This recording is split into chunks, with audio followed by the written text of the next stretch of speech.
Without objection. I thank the gentleman. So much has been said today about what this bill does, and yet so little is understood perhaps about what this bill really does. The bill continues to be a bill I support strongly because, if nothing else, the strength of it is that it begins a process. Many people, when I've told them, many members, of what the bill doesn't do, say to me, then why do you support it? I support it because it begins a process. I support it because for the first time in 112 years, the people of Puerto Rico will have an opportunity to express themselves, to say what they wish. Then we don't have to act on it. I suspect that we will, but we won't be imposing anything on anyone. Another argument is that this bill forces statehood on Puerto Rico. But that argument is made by people who say there is no majority in support of statehood in Puerto Rico. Therefore, people would be voting out of what? Ignorance? Well, I repeat what I've been saying all week. I grew up in New York. I don't live in Puerto Rico. But I know one thing for a fact, not an opinion. Puerto Ricans from the age of about 10 or 12 know the status issue, discuss the status issue, and debate the status issue on a daily basis.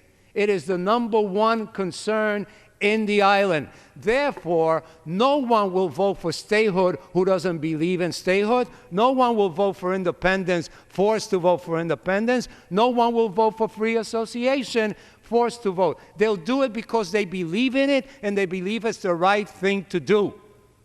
Now, Congress says, some have said, why don't they do it on their own? Because when they have done it on their own, we have ignored it. And then there is another reason, one that may offend people if you don't present it properly. Puerto Rico did not invade the United States. The United States invaded Puerto Rico in 1898 and has held it. According to the Constitution, it is up to the United States Congress to dispose, if you will, of the territory or to adjust the territorial status. If we tell them, do whatever you please, we will ignore what they do. If we tell them to do something, then it's part of a process. Again, that word, a process. So it is our responsibility to tell them to hold this vote. Now, if they hold a vote and they determine that they wish to become an independent nation, we will then be able to say, well, you asked for that with 45% of the vote. Can you go back and take another vote and come back with 80%?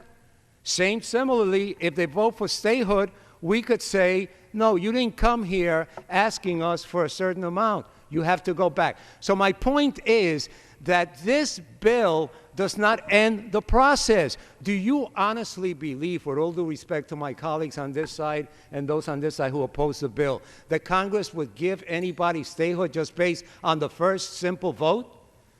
I can assure you that if statehood is ever to come to Puerto Rico, there'll be a vote to accept the results of Puerto Rico's vote. There'll be a vote to grant statehood to Puerto Rico. Then there'll be a vote asking the Puerto Ricans yes or no if they accept statehood. It's just not going to happen. The process will take years. We are not doing what people think we're doing. What we are doing is being honest to the comments we make on a daily basis, that we go overseas to fight for freedom and independence, for the ability to be free people, to make free choices. And yet we're going to say today that we won't allow 4 million American citizens to simply advise us on this choice? That is a mistake. That truly is un-American. And what do we have to fear?